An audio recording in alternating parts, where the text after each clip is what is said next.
Hello, and welcome to another episode of Beyond the Road, the transportation industry podcast, where we talk all things transportation and logistics.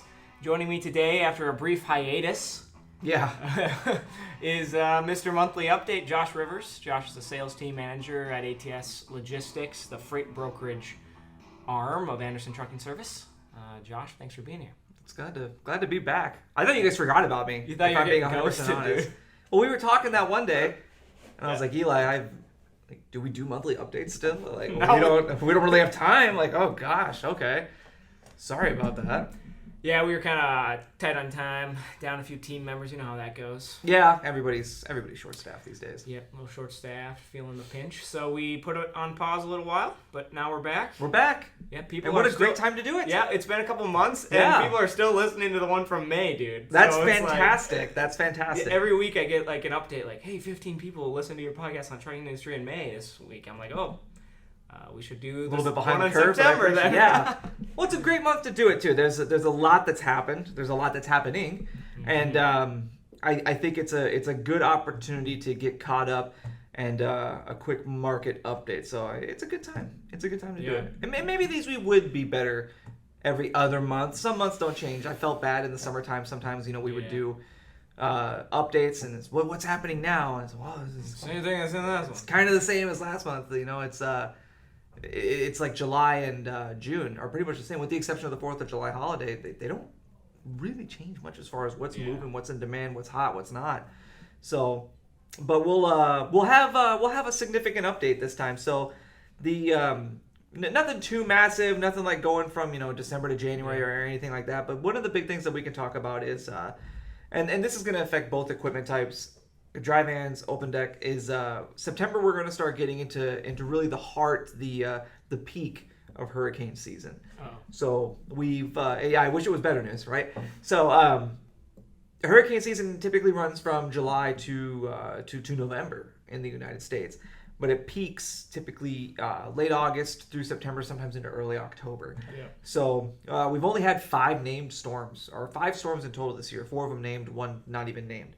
So we've been, I don't know the exact numbers on that. It feels a little lighter, maybe a little bit lighter or normal. I don't know. I guess you get so used to it. I guess you don't really notice unless it's a catastrophic, relocate your home kind of storm. I guess I don't really pay attention to it, and we're fortunate enough that it's not something that affects us where we live. We just have to pay attention to it for our job, right? So the industry that we work in is very much affected by this in a couple of ways, and we'll go into how it's affected by that.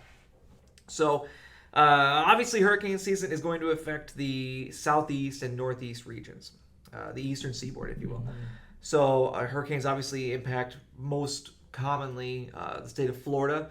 Typically sees a pretty significant amount of damage from them. Texas can get in there as well. Louisiana, Alabama, Georgia, those southern states on the Gulf can see a lot of impact from hurricanes. But also pretty much the entire eastern seaboard, all the way up to through New York and Maine, even. So the storms tend to they can even impact a little bit more inland as the cell goes across the country and then eventually breaks up. It just creates really heavy rains across the rest of the United States. That can have an impact, but we try to focus mostly on where it's going to have the most impact, which is the south, southeast, and the eastern seaboard.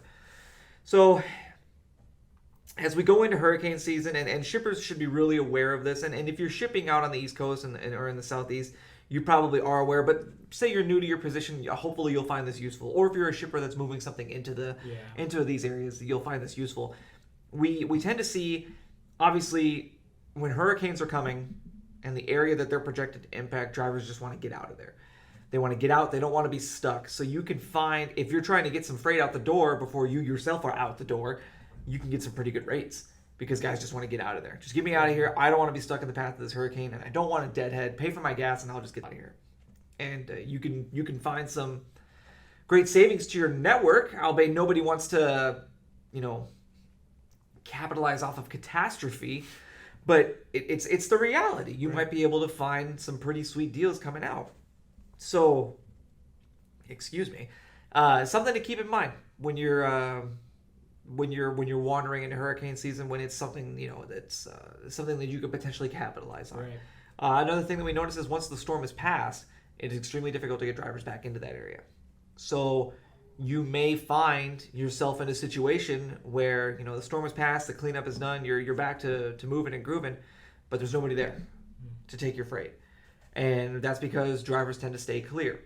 This can be flipped. Sometimes drivers know that there's going to be disaster relief efforts, and they want to get in there because number one, that freight it pays pretty well. And number two, you're helping out. You're really genuinely contributing something. A lot of times, if you ever wonder, am I making a difference? Is this really going to matter? Hauling a truckload of supplies for disaster relief, there's really no question about it. You're going to make an impact. You're going to make a difference. So sometimes what they'll do is they'll rush in there looking to get some of this freight, and maybe it's not all quite there, or maybe some of your competitors haven't gotten quite back up to speed yet. And they come back in expecting this influx of freight, and it's just not there. Yeah. Well, now you have a bunch of drivers in the area who maybe now want to get back out. That too can play to your benefit. So, where does the disaster relief, like, who pushes that forward? Is that like just companies sending in supplies? And there's obviously national agencies involved, government agencies, FEMA. Who are going to come in and provide some disaster relief, but they will also seek out assistance from other companies. So, for example, crane mats.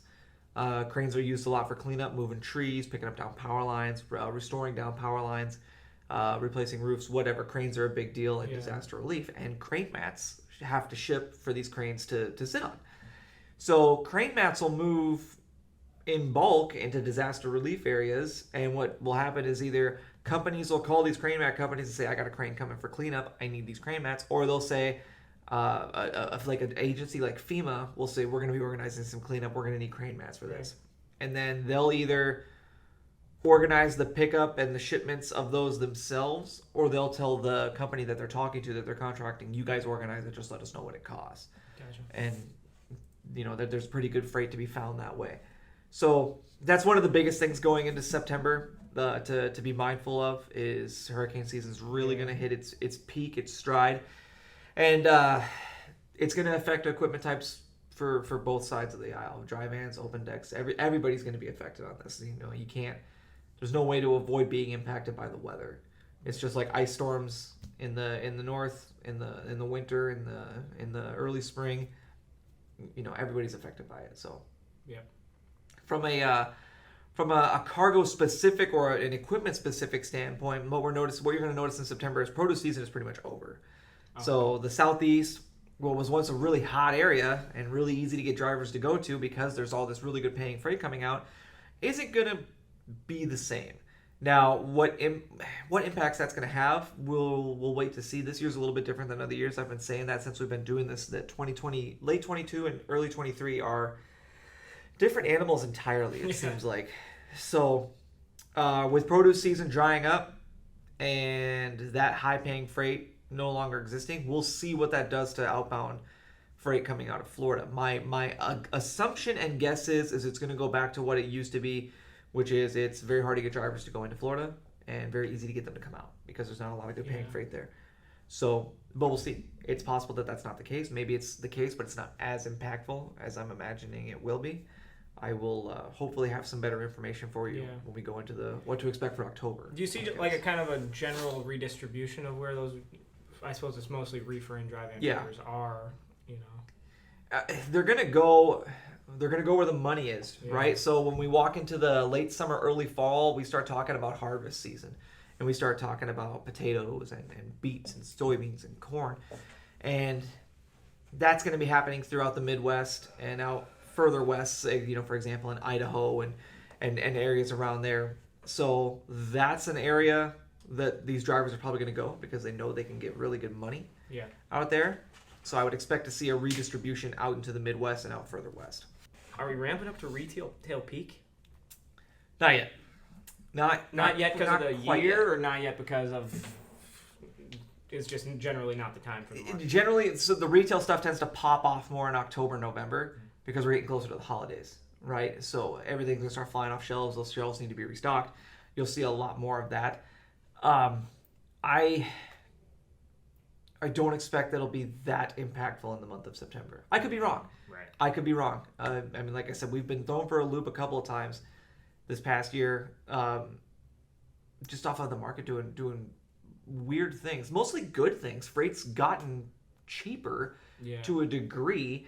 We've noticed that, and most customers seem to be happy with their transportation network. And we hear that from conversations with them.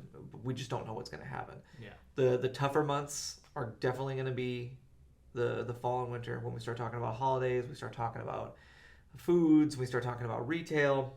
That's going to throw a much bigger wrench into things than what we're expecting now. Now, obviously, hurricanes and storms, that's a pretty big wrench that could be thrown into something. But typically, we see a lot more disruption during the later months because of the holidays, because of those markets being flooded with a certain commodity, like foods, like retail. That that's typically when we see the most impact. So not quite yet. Not quite. What about the in the past we've talked about upticks in construction? Yes, it's still. I'm noticing it. Yeah. Oh, anybody who's been through St. Cloud, Minnesota lately can tell you 90% of the roads seem like they're closed. And it is, dude. Oh my gosh, it is an absolute nightmare. I DoorDash on the side a little bit just because I like money and I want to go make more money doing some door dashing. So if I got a couple free hours, I'll go do it. And it is a waking nightmare to do that in St. Cloud because every street is closed. Yeah. Or there's potholes the size of, black holes, and I feel like if I fall into one, like that's it, I'm never going to be seen again, or I'm going to have to call somebody to come get me out of here. And it's a nightmare. But from a freight perspective, from a transportation perspective, construction season is going to start to wind down in the Midwest. But with that being said, projects that are still happening, they've obviously got a deadline, right? We want to get this done before the fall. They're going to push to get these things wrapped up. So you might see a brief, quick spike of materials coming in to wrap up these projects, but it's also going to start to wind down. And once we start talking about getting into September, October, people like to have their projects buttoned up a little bit early, and if they don't, then you might see a spike, and if they do, it'll start to ramp down. And then that open deck freight, these open deck drivers are going to go to where the freight is, which is going to be in the lower Midwest, into the areas that it's warmer climates. Some of the things are universal and they're going to move regardless. There's always going to be open deck trailers in the Midwest, even in the wintertime. Yeah. We've talked about this. It doesn't change anything. It just changes how much freight is readily available to them. This is just one area, one commodity, one sector that's going to slow down. Right. Is at this point in the year, are we seeing anything happening with the ports, like U.S. ports? Do they start getting this freight volume start upticking this time of year? Are we seeing the congestion? I'm not 100% certain. I have been a little detached from port freight, admittedly, and I got to do a better job of getting myself involved in that and getting the updates for you guys. Yeah. The little bit that I've dealt with recently has gone rather smooth. No indications of congestion. I've pulled a couple of containers out of ports for customers recently, and we've got them out the day they were released without a hitch. Got the container stripped, returned, no problems, no issues. So I don't foresee there being any issues when it comes to port freight. Yeah. I expect it'll pick up as we go into the later summer and earlier fall.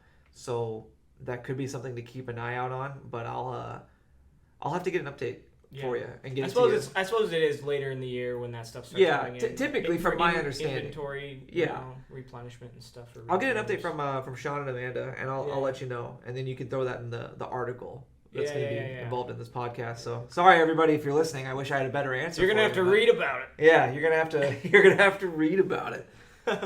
Who does that anymore? What else? What about Labor Day? We talk about it, I feel like every time the national holiday comes up. But Labor Day is going to be just like any other holiday in the sense that drivers aren't going to want to move over it. Do we work on Labor Day? We do not. We do not work? We do not work on Labor Day. I confirmed. Okay. I confirmed this because I couldn't remember either. I ask myself that every year, and it's the two that always get me are Memorial Day and Labor Day. I never know if we work on them. Yeah. And I don't know. It was different when I was in the Navy, where if it was a federal holiday, you're off. Right. Like, period. That's just it. Unless you have duty or you're on deployment. Like, we're just off.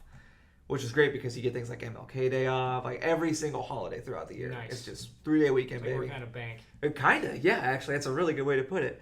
Except it's uniforms, out at sea, deployments. I didn't see my banker. A little bit more intense. Yeah. Didn't see my banker out there with me on deployment, but whatever. So it's going to be the same thing as other holidays. Drivers aren't going to want to move, and if they do move, they want to be paid for it. Guys who are going home you might be able to catch them at a little bit better of a rate, because they want to go home for the 3-day weekend. Other guys, if you want me to move from here, you're gonna have to pay me, because I don't want to drive over the weekend, or I don't want to drive over the holiday. So just be prepared and get your freight out beforehand if you can. If you can't, get it out after the fact.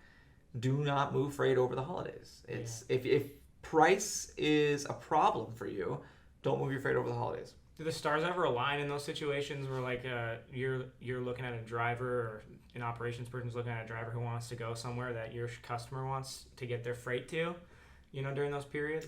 I would imagine that'd be a good way to save some cash. There's 2 lines of thought to this. Number 1 is yours, where it's hey man, this is perfect. You're trying to go to Dallas for the weekend, spend an extra 3-day weekend with your family.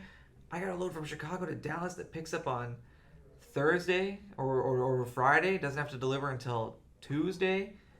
This has you written all over it, buddy. Yeah, just keep it at your house with you. And that driver might go, hey, you know what? You're right. I'll take that. That gets me 2 blocks from home is where that needs to go. So I'm there. I'm your guy. And they take it for a discount, or they take it for truck pay. The second line of thought is that every driver, even the new guys, know that hauling freight for over a holiday gets you a premium. Yeah.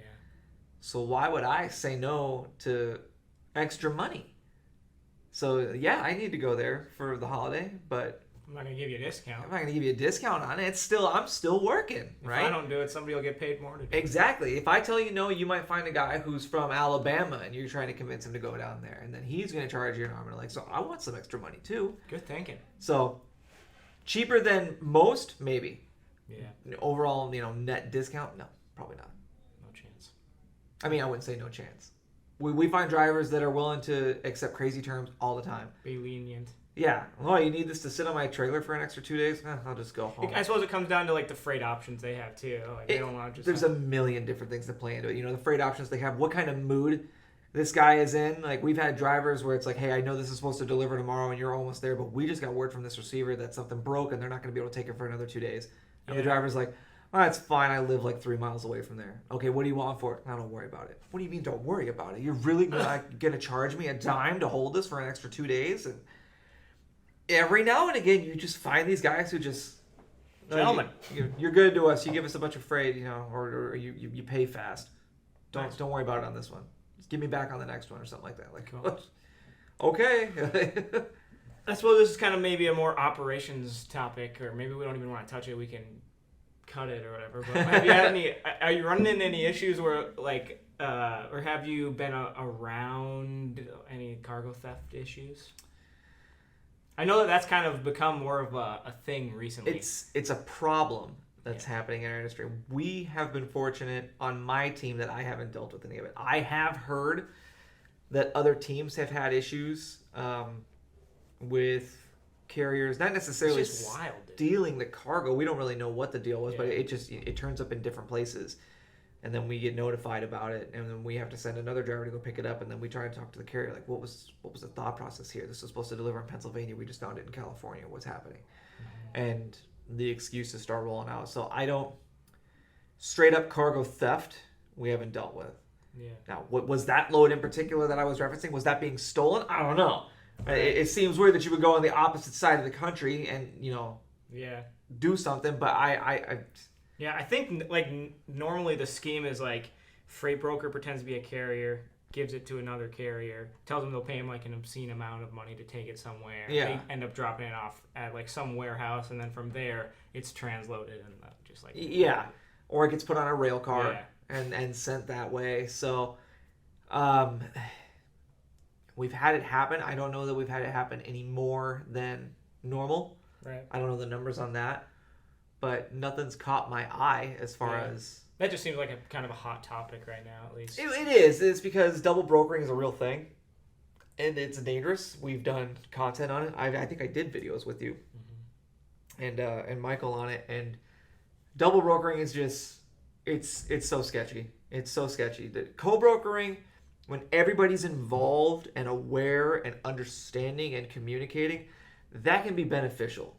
And there's benefits to co-brokering. It's helping out the end customer. It's building a relationship between two companies. There can be a massive benefit to that. Double brokering is... It's a great way to find yourself unable to haul freight for somebody ever again. Yeah. Right? And it's a great way to burn relationships with carriers. If as a carrier you find out that the broker that you got this load from was posing as a carrier to get this load, you'd be like, well, hold on a second here. If you're making a cut and the top broker's making a cut, what's all in this? Like, what's in it for me here? What exactly is going on? And some people do that, and you always get caught. You always get caught. I never understand it. We're going to catch you because something's going to go wrong and it's not going to line up and we're going to find it. Yeah, because we do this every day. Well, exactly. Exactly. Somebody's going to... Your driver's going to be 2 days late and we're going to call you and be like, what's going on? Can you... Like, what's the driver's number? And you're going to be like, it's... And then we find out 2 days later, the carrier that shows up is ABC Transport and you called me as, ALN Transport. And it's like... Who's who here and what's happening? It's so easy to find out if they've been done. Oh, well, we own that trucking company. Well, according to Carrier 411, no, you don't. Yeah. So be honest here. And then you wind up no loaded and you don't haul freight for us anymore. Yep. Burn the bridge. So. Just kind of as a wrap-up thought for you, maybe has you or your team, have you been facing any weird constraints since the last time that we talked? Have you seen any weird patterns in the industry that... I know, like 2023 has kind of been just like a downward sloping rates, and everything's on fire in the transportation companies. The last couple times you and I talked, we talked about this return to normalcy. Yeah. And in a way, it was, but it was that downward trend into normalcy was not normal, right? So we were trying to chase rates down for the longest time because it's going back to normal, and we just could never keep up. We could never find the bottom. I haven't seen any trends lately that tell me, anything drastic is happening. Nothing that's out of the normal, right? Hot areas are still hot. The cool areas are still cool. There's nothing out there that's making Maine, particularly enviable for truckers right now. Nothing like that has changed. I just think the biggest thing is that we're noticing carriers, a lot of the carriers who got into the game, when interest rates were high, when everybody and their mother wanted to become a truck driver or a freight broker or start up a trucking company because there was so much money to be made in this industry in 2020, 2021, and most of 2022. And the guys who got in and weren't smart with their money are now at a point now where they physically can't afford it, right? Freight rates have gone back to where they probably should have been. And these guys are realizing this is an expensive game. Yeah. And that crazy high interest rate that I got in with is not sustainable.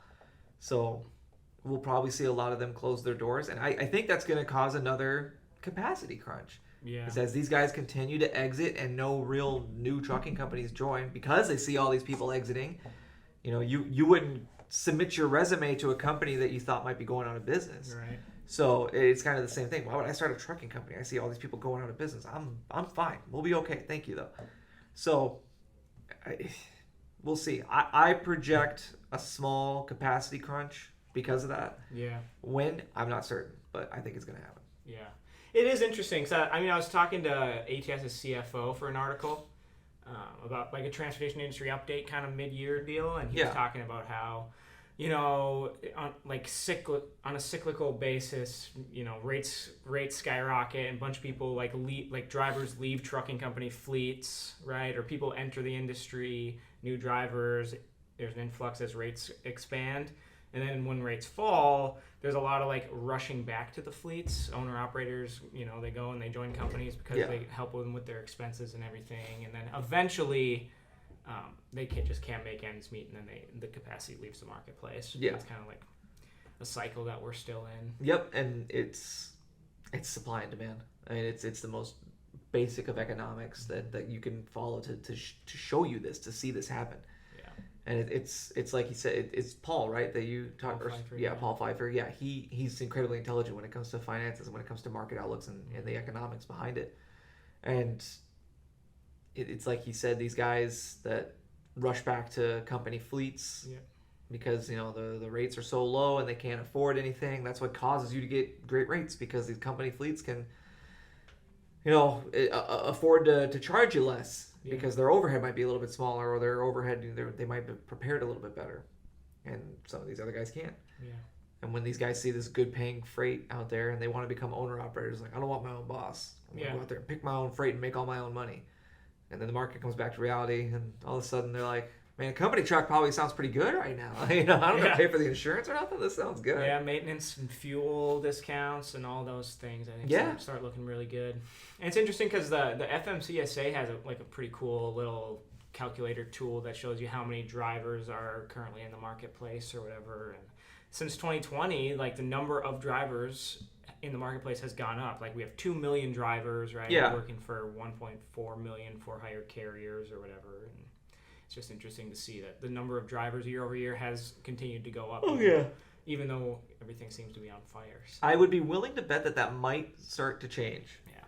Coming up, I think if we look at it starting in 2024, I think we might see that 23 was down over 22. Yeah.